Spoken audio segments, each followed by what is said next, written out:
Bonjour à tous.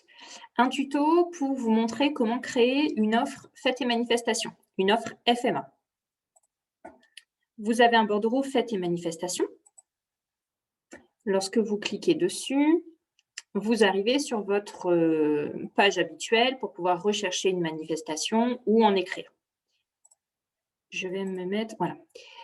Par défaut, vous avez un profil d'ajout modif OT60. Ça, c'est votre profil pour écrire une manifestation. Donc là, j'ai pris le même que vous pour faire la démo. Vous avez le petit plus pour créer une offre. Hop, donc là, il ouvre une offre vierge. Le premier champ qu'il vous demande, c'est est-ce que vous voulez faire la promotion de cette manifestation? Par défaut, c'est un champ qui est mis à oui. Si vous créez la manifestation, c'est que vous avez envie de la promouvoir. Ce champ est là surtout pour pouvoir mettre à promotion touristique égale non. Une offre, par exemple, qui peut être fermée pendant 1 an pour travaux et du coup, ce n'est pas la peine d'en faire la promotion parce que vous allez, vous souhaitez ne plus l'afficher, par exemple, sur votre site web ou la promouvoir. Un hôtel, par exemple, qui va être fermé pendant longtemps ou qui est fermé définitivement, mais on sait qu'il y aura un repreneur, on va le mettre aussi en promotion touristique à non pour que ça ne remonte plus. Hop, donc là, par défaut, c'est promotion touristique à oui. Vous allez indiquer si l'offre est d'intérêt touristique local ou régional. Quand on met une offre en intérêt touristique régional, c'est par exemple que cette offre peut faire déplacer un public, par exemple si l'offre est sur Beauvais, peut faire déplacer un public venant de l'autre bout du département pour venir voir cette offre ou pas. Typiquement, par exemple, une bourse aux vêtements, un loto dans un village, on va indiquer ça d'offres touristiques d'intérêt local.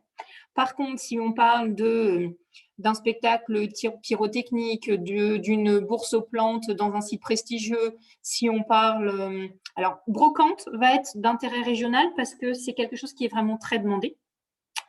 Si on va parler… oui, de toutes les fêtes quand même assez connues, ça va être les fêtes Jeanne Hachette, les fêtes de la Rose à l'abbaye de Chaly, des sorties médiévales, des choses comme ça. Tout ça va être d'intérêt touristique régional. Donc, voilà la différence entre les deux. Vous allez mettre le nom de la manifestation, donc ça va s'appeler les journées fantômes super bien. Le descriptif, vous allez marquer un petit descriptif séducteur de 500 caractères. Donc là, je ne vais pas faire l'écriture, mais l'idée, c'est de présenter l'événement. Alors, ce n'est pas là où on met les horaires, les tarifs, il y a d'autres champs pour cela.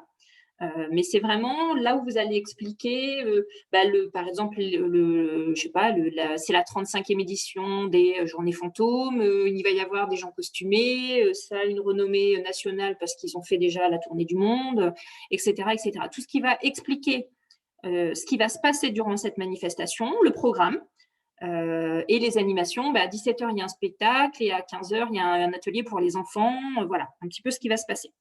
Date de la manifestation, vous cliquez sur le petit plus. Ça va vous permettre d'indiquer que la manifestation, elle y aura lieu, par exemple, vous avez des champs qui vous aident, par exemple, le week-end prochain. Ça met automatiquement les informations sur ce week-end ou à d'autres périodes. Vous pouvez, si par exemple, hop, j'efface ça, je peux. Alors, si je mets avril, il a gardé en mémoire. Hop, voilà. Je refais là. Donc, si je veux marquer que ça aura lieu le week-end du 8 et 9 avril, par exemple. Après, je peux vouloir marquer, par exemple, que le 8, la manifestation, elle commencera à 10h le matin jusqu'à 17h. Je peux dupliquer ma ligne et marquer que le lendemain, par contre, hop, le 9, voilà, le 9 mai, par contre, ça finira à 15h et le matin, ça va commencer qu'à 11h. Ça permet de pouvoir avoir des horaires adaptés chaque jour. Lieu principal, ça a lieu, donc je vais marquer l'adresse 22 place de la préfecture. Il y a une synchronisation avec Google Maps qui vous permet de ne pas faire d'erreur dans la façon d'écrire l'adresse. Donc, par exemple, boulevard, ou que ce ne soit pas marqué BD ou des choses comme ça. Donc là, il pré-remplit. Ça me permet juste de pouvoir marquer, je ne sais pas, sur l'église Saint-Sauveur, par exemple, ou à la salle polyvalente Saint-Martin, ou de pouvoir mettre un lieu précis. L'adresse, le code postal, le code INSEE et la commune sont renseignés automatiquement. Donc là, c'est un spectacle. On vous demande la grande catégorie de la manifestation et un peu plus de détails. Donc là, je ne sais pas, c'est un spectacle, admettons. Là, c'est pour savoir si c'est un rapport, par exemple, avec un grand événement national, c'est-à-dire la nuit des musées, les journées du patrimoine, jardin en Seine ou autre. Moyen de communication, c'est comment je vais joindre, qui je peux joindre et quels outils je peux utiliser pour avoir plus d'informations. Donc, c'est là où on va mettre le site web. Donc, automatiquement avec un HTTP deux points. Donc, je suis obligée de le marquer, HTTP www.marie.fr. Voilà. Hop. Ensuite, je vais mettre, par exemple, la page Facebook donc là, c'est pareil, il attend une adresse, une URL. Je vais mettre, par exemple, téléphone cellulaire, donc ça va être un portable. Il attend 10 chiffres. Et, par exemple, donc mail marie@marie.fr. Il vous bloquera de toute façon si jamais vous ne respectez pas le format de saisie.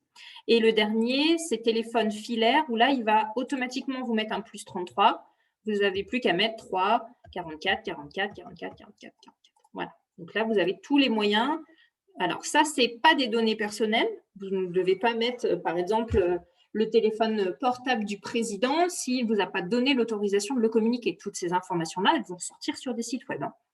Donc là, on est vraiment dans les moyens de communication diffusables grand public. Et en dessous, on a le qui contacter. Si vous savez que c'est, par exemple, Madame Dupont qui s'en occupe, toutes les données qui sont par contre marquées ici sur Madame Dupont ne sont pas diffusées sur les sites Internet. Étape suivante où je passe à l'onglet en dessous, accès localisation. Vu que j'ai renseigné l'adresse juste avant, 22 place de la préfecture à Beauvais, il a été automatiquement mettre les coordonnées longitude et latitude et il sait situer le point. Si jamais ce n'était pas bon et que je veux le corriger, là par exemple, hop, c'est pas le bon endroit. Ah oui, si c'est bon, le bâtiment est là. J'ai la possibilité d'ajuster un petit peu le point si jamais j'étais de l'autre côté de la rue ou autre. Donc, comme ça le corrige automatiquement. Donc là, sur cette partie-là, normalement, vous n'avez rien à faire. Il synchronise avec l'adresse que vous avez renseignée avant. Pour les tarifs, si jamais c'est payant, eh ben, je l'indique. Hop, c'est pas ici, minimum euros. Par exemple, si les tarifs vont de 10 € à 20 € pour les adultes, en fonction, par exemple, des jours. Le dimanche, ça peut être 10 € et le samedi, 20 €. Donc, je peux mettre un minimum maximum. Ou je peux aussi indiquer que la manifestation est gratuite. Hop, et dans ces cas-là, voilà, je marque gratuit, minimum 0. Et comme ça, l'information sera… C'est important aussi d'indiquer quand une manifestation est gratuite. Certaines personnes recherchent justement des animations gratuites le week-end. Donc, c'est un critère. En ne mettant rien, on a l'impression que l'information n'est pas renseignée. Donc, ça ne peut pas ressortir comme une manifestation gratuite. C'est important de marquer quand ça l'est. Si vous avez, par exemple, pour un grand spectacle, une URL pour aller prendre la billetterie, vous pouvez directement renseigner l'URL ici. Donc, vous avez une petite pop-up bleue qui te rappelle, il attend un HTTP, etc. Ce n'est pas juste un bout de… Ce n'est pas après le W qu'il faut mettre, c'est vraiment l'URL complète. Et la dernière étape, l'ajout de photos. Donc, soit je prends une photo sur mon bureau, donc peu importe. Si je prends par exemple une image, j'ai pas d'image ici. Hop. Voilà, un logo par exemple. Hop. vous avez la possibilité de prendre votre image sur le bureau et de la mettre. Et du coup, hop, en glissant la photo, il met automatiquement le nom, vous renommez. C'est important toujours de mettre un copyright, de dire si la photo, elle est diffusable sur la plateforme datatourisme.com, c'est-à-dire une plateforme en open data. C'est-à-dire que cette photo-là, elle peut être mise en open data, c'est-à-dire réutilisée. Donc, il faut être sûr que vous avez les droits pour diffuser cette photo-là sur le domaine public. Si vous avez là sur cette photo la photo de quelqu'un, donc par exemple vraiment le portrait d'un propriétaire ou autre, c'est important de marquer qu'on n'a pas les droits pour diffuser des photos avec des personnes dessus. Là, vous pouvez mettre des photos où on voit des objets, des pièces, des lieux, sans personne. Donc, c'est important de ne pas envoyer la photo où il y a des personnes qui pourraient être reconnaissables dessus, et uniquement des photos prises par le propriétaire dont on a les droits. Si c'est fait par un photographe professionnel, vous ne pouvez pas envoyer les photos sans son accord. Donc là, vous avez la possibilité en glissant la photo. Donc à chaque fois, vous avez la petite flèche pour pouvoir glisser, dupliquer, supprimer si jamais ça ne convient pas. Ou vous avez la possibilité, choisir un fichier va vous permettre de basculer dans vos documents et puis, pouf, d'aller chercher un fichier sur votre PC. Hop. Et sinon, la dernière possibilité, c'est que vous savez que cette photo, elle est déjà dans la médiathèque du CIM. Vous avez le petit picto ici pour aller directement dans la médiathèque, retrouver un visuel que vous auriez déjà mis. Hop. Hop, je supprime. Donc là, c'est pour les photos.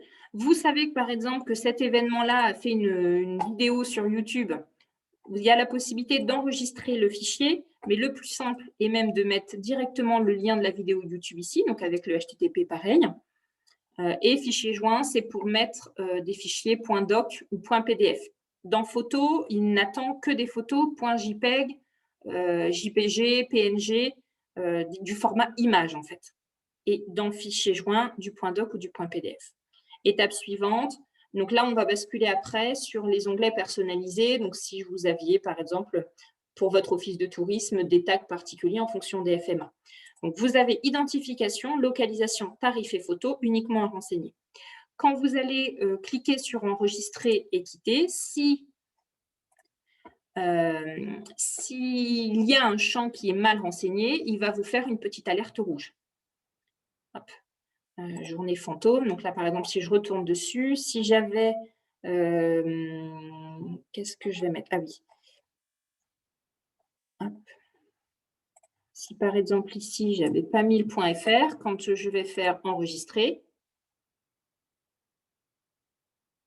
il ne me bloque pas. Normalement, il est censé me bloquer parce qu'il impose un format de saisie. Hop. Voilà. Là, voilà, veuillez renseigner les champs obligatoires. Il me dit que c'est dans l'onglet identification, la rubrique moyen de com. Et là, il m'indique, attention, la cellule, elle est vide. Hop, donc je la supprime. Hop. Je vais mettre non, voilà. Comme ça, elle ne remontera pas en attendant que je vais la supprimer tout de suite. Comme ça, je serai sûre de ne pas avoir une manifestation fantôme diffusée. C'est le même principe dans tous les bordereaux, en fait, que ce soit fêtes et manifestations ou d'autres catégories d'offres. Si je prends en restauration, il y a deux petites choses différentes. Je vais cliquer sur le plus pour une nouvelle offre. Il y a la notion de structure ouverte en plus. Promotion touristique, le champ est rouge, et niveau sont deux champs obligatoires de toute façon. Structure ouverte, pareil, par défaut est à oui. On fait la différence entre un hébergement qu'on ne peut pas diffuser. Par exemple, on peut avoir, bon là c'est restaurant, mais on peut avoir des offres, par exemple hébergement locatif, des gens qui sont, des propriétaires qui sont sur Airbnb par exemple, dont on n'a pas de photos, pas de tarifs, mais on sait que ce sont des acteurs sur notre territoire. On va vouloir créer une offre pour l'identifier. On sait que la structure est ouverte. mais on ne va pas en faire la promotion parce qu'on n'a pas les informations pour la promouvoir. Mais typiquement, cette structure, on veut qu'elle existe dans notre base parce qu'elle va nous servir pour de l'observation, par exemple, pour de la collecte de taxes de séjour ou d'autres choses. Donc, il y a cette petite notion qui est différente. Et par rapport à une fête et manifestation, on va avoir une autre rubrique qui va s'appeler accueil. Le même système que date et manifestation, où là, on va donner les horaires du restaurant sur l'année. Donc, on va marquer que, par exemple, l'établissement, il est ouvert toute l'année de midi à 15h et de 19h à 23h. Voilà. On va marquer, par exemple, que c'est comme ça toute la semaine, sauf que ça ne sera pas le lundi, pas le mardi, pas le mercredi. Voilà. Ce sera que pour le service du soir, le jeudi et le vendredi. Et ça nous permet même de corriger et d'avoir des horaires différents. Avec ce degré de détail, on peut avoir du coup des systèmes de qu'est-ce qui est ouvert dans les 30 prochaines minutes sur des applis mobiles ou sur des sites web. Quand on cherche, par exemple, qu'on est jeudi soir et qu'on cherche un établissement ouvert, eh ben, on sait que cette offre-là, elle l'est. Par contre, si on est mardi midi, bon, bah, typiquement, cette offre-là, on sait qu'elle ne fait pas de service. Donc, l'intérêt de ces horaires-là, c'est vraiment pouvoir faire du service précis. Hop. Voilà, et donc là, j'ai une offre qui est complètement mise à jour. Voici pour la création d'une offre fête et manifestation ou une offre patrimoine culturel. C'est toujours le même système. Après, il faut découvrir un peu les spécificités de chaque bordereau. Hôtellerie de plein air, on va avoir peut-être d'autres types de labels de proposer. Restaurant, on va avoir la citation dans les guides. Voilà, chaque bordereau a ses spécificités. Salle de séminaire, on va avoir une rubrique qui va nous demander la capacité de chaque salle. Mais on va reprendre toujours les mêmes éléments d'ouverture, de moyens de communication, le qui contacter. Il y a un tuto spécialement là-dessus sur l'utilisation de la rubrique qui contacter, des photos. Voilà, il y a toujours un tronc commun de mettre le nom de l'offre, l'adresse, des ouvertures, des tarifs, des photos, un descriptif. Et à partir de là, on crée une offre et on la rend visible et exploitable. Je vous remercie et à bientôt.